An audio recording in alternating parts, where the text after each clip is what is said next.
So before the break, we asked which do parents say is harder to raise? The answer is boys.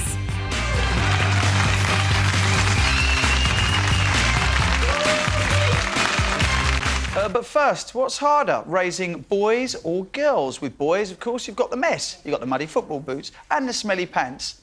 Sounds like my kind of life now, actually. Anyway, then there are, of course, cuts and bruises from all the sports, not to mention the fights that the little tykes get into. But are girls any better? They are more emotional. Come on, we know that. They're more needy, they hog the phone, they steal your makeup, they infect everything with glitter. So true, so true. But on a serious note, I mean, really, that's your... Steal your makeup. That's what you just said. They steal my makeup. It's not easy to look this good, you know. Anyway, on a serious note, people do believe one is tougher than the other. For example, adoption agencies say they find it harder to find homes for boys than girls because prospective parents reckon there'll be more trouble. But are they? Last night, a Channel 4 documentary saw two families swap their 4 boys and 4 girls to see which was harder to live with. So, who came out better? You want to help? Yeah. Is that what you used to do with Mum? I usually do it. Do you? Yeah. Or do you take it? Karen's used to preparing meals on her own, so at dinner time on the first evening of the weekend swap, the girls' house is a very novel experience for her. We need to peel them. They're really... I can't believe they're all doing this. When you think of Samuel, there's no way he'd be peeling carrots. It's like a little production line going on. Carrots, mushrooms. Thank you. Okay. There we are. Now wash that one. Goodness, that's another thing my boys won't do. Washing up. I'll be going home with new ideas for them, I can tell you. What should I do now? That's the trouble. I think mums do too much for boys. OK, so the girls look like they're coming out better from that clip, but in the end of the programme, it's concluded, and there were pros and cons to both genders, of course.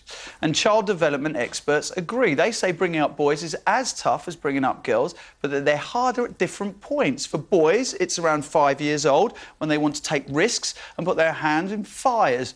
Girls are more challenging in their teens, when they're crying about boys and getting preggers. So, Steve... 2 daughters, is that right? No, one of each. One of each? Oh, you've got one of each, Apparently OK. when I last looked. Right, OK. Good grief. One of each. And of course, they're 8 and 6. Girl older, right. Boy younger. It's weird that you say that trouble at 5. My little boy, Max, was involved in kicking a boy quite hard between the legs a few months ago, and just said to Max, why did you do this?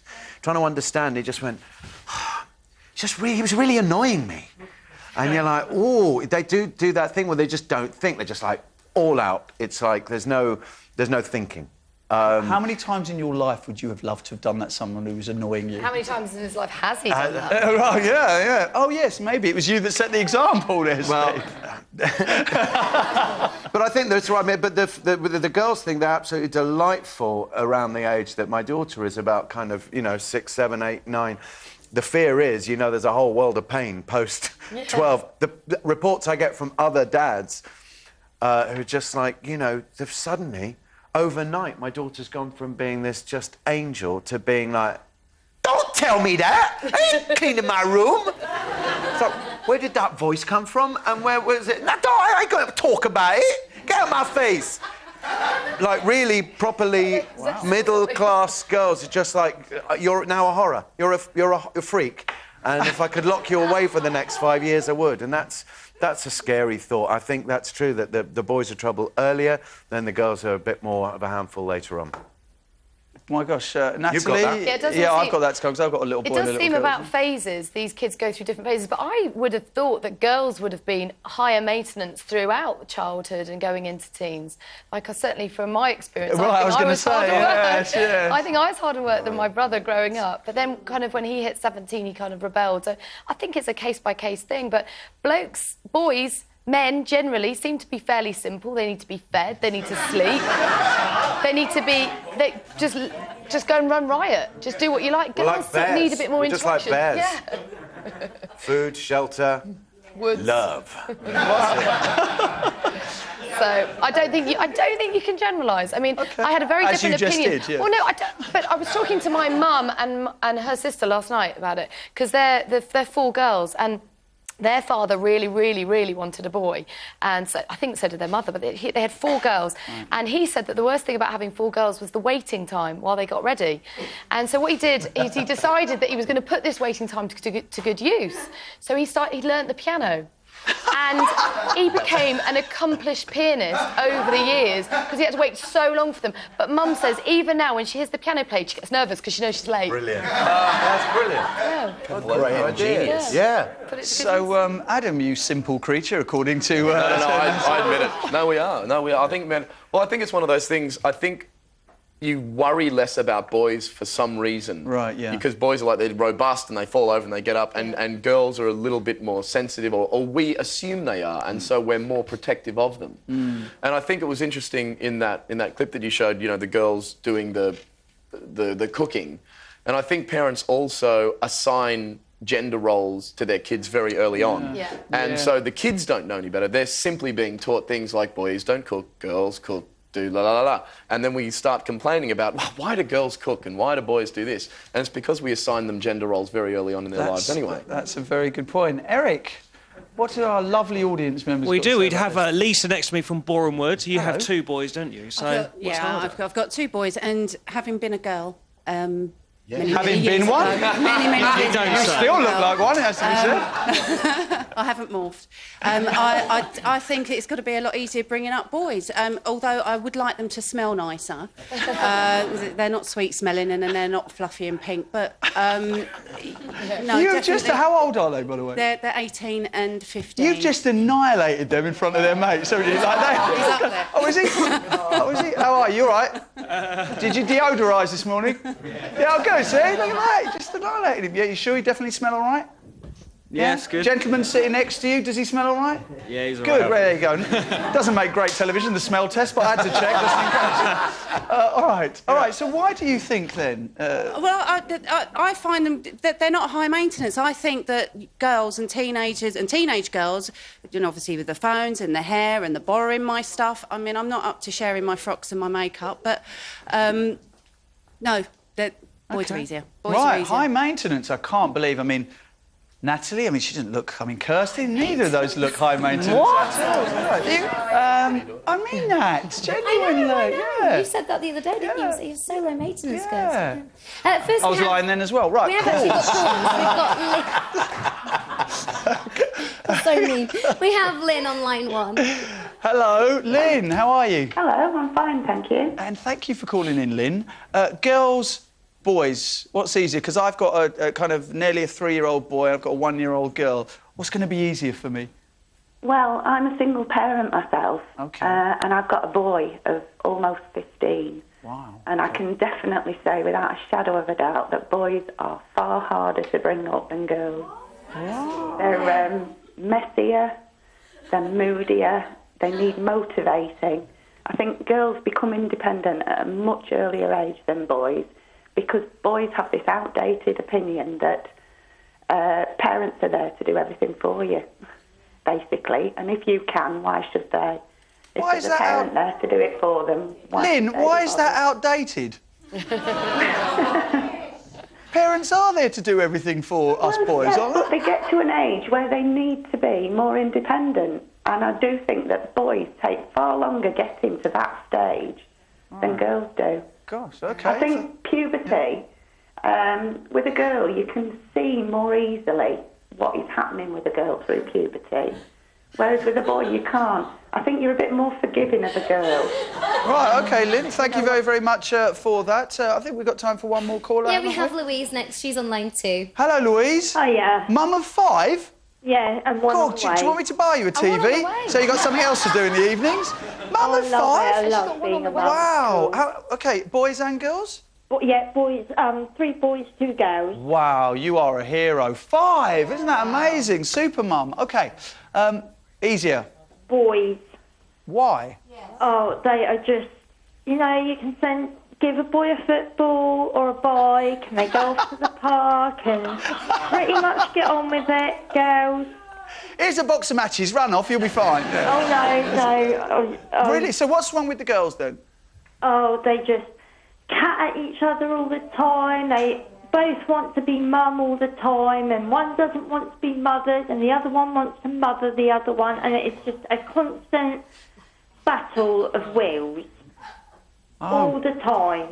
And I mean, they're 8 and 7, and hormones, I'm sure, are kicking in already. Right, okay. Walking, screaming, oh dear, oh dear. overly emotional about every little thing. Right, okay, well, I've got that to look forward to. The latest clothes. Right, all right, Louise, thank you very much for that. Holiday. What's that? I think she sounds like she needs a holiday. Oh, no. She does, doesn't she? Well, or a good night's sleep. Kirsty, who's next? We have Jessie on line 4. Hey, Jessie. Hiya. How are you? I'm fine, thank you. Thank you for calling in, Jessie. Now, how does your family break down then? Boys, girls? I've got 2 children, one's boy and one's girl. My son is 10, right, and my daughter's 5. I definitely think that my son is harder work than my daughter. When he was a baby, he was very good, and he was like clockwork and everything. But since he's been at school and started school, he's been very, very hard work. He's always in trouble. If there was trouble at school, his name would come up, and it was constant, almost every day. I had to go and see the teacher. I had to go and see the head teacher, and it felt like I was being told how badly my son behaved at school. I was a naughty child, not my son. Yeah. And I was basically getting a telling off for his behaviour. He's not nasty, he's just silly, and he's got a silly head on. Right. And he's very Jessie, child. Sorry, Jessie, when he was much younger... Yeah. Was he quite, I suppose, rambunctious? Was he quite lively as a little baby as well? As a toddler, was he very, very lively? Yeah, he was, and he was always full of energy on the go. Right. And he was quite quiet, but now he's completely opposite. He's just very hard to please. Right, OK. I can't always negotiate my way round with him, whereas I can with my daughter. Right. He's quite high maintenance. Right, OK. His school uniform is very expensive, and it doesn't take long for him to... Oh, dear. Jessie, we're going to have to leave it there. Thank you very much, though, for joining us on that one. Oh, my gosh. OK, who's next, Kirsty? A guy now. We've got Steve on line 3. Hello, Steve. Good morning. How are you, mate? I'm good, thank you. Good. What would you like to say, Steve? I think just kids in general are an absolute nightmare, really. Let's be honest. Come on. Boys, girls, what's that all about? Where were you, Steve? Where were you yesterday when we were discussing The Nation Hates Children? Right, you would have been perfect for that one. Right, Steve, come on, Ebenezer. What's wrong with kids? Well, the attention, the time they need, the amount of money, the food that they eat. Yeah, well, you do have to feed them, don't you, Steve? Yeah. Is he Matthew Wright phoning in under a different name? So, Steve, girls or boys, if you were ever in the unfortunate situation that you would choose to breed with someone... I am in that unfortunate situation. It's definitely girls. Girls need so much attention. They do. They need a lot of attention. All my other friends have boy kids. And they just sort of, like you say, they go out rampaging with footballs and bikes and things. Yes, there is the odd injury, but on the upside, it's away from you when it happens, usually. But girls, they need a lot of attention. They really and we do. deserve it. But mine do. Anyway, I have a 5-year-old and a 4-year-old. Right, OK. Steve, thank you very, very much indeed for that. All right, thank you, mate. After the break, should we be angrier? Be like the Italians or the Americans? They'll shut the house down when they've had a bad meal, won't they? We won't. We think that's bad manners. Perhaps all you need to do is make your case nice and quietly and calmly to get things done. No, you don't. Come on, Britain. Let's get mad. I love your calls on that one. Let's have a tear-up. Let's have a kick-off and tell the nation what we think. 0207 173 5555 is the number for your views. And we'll find out what they are in a bit. Who's more likely to shout in a shop when they don't get what they want? A teenage boy, a middle-aged woman, or an old woman? Find out after the break.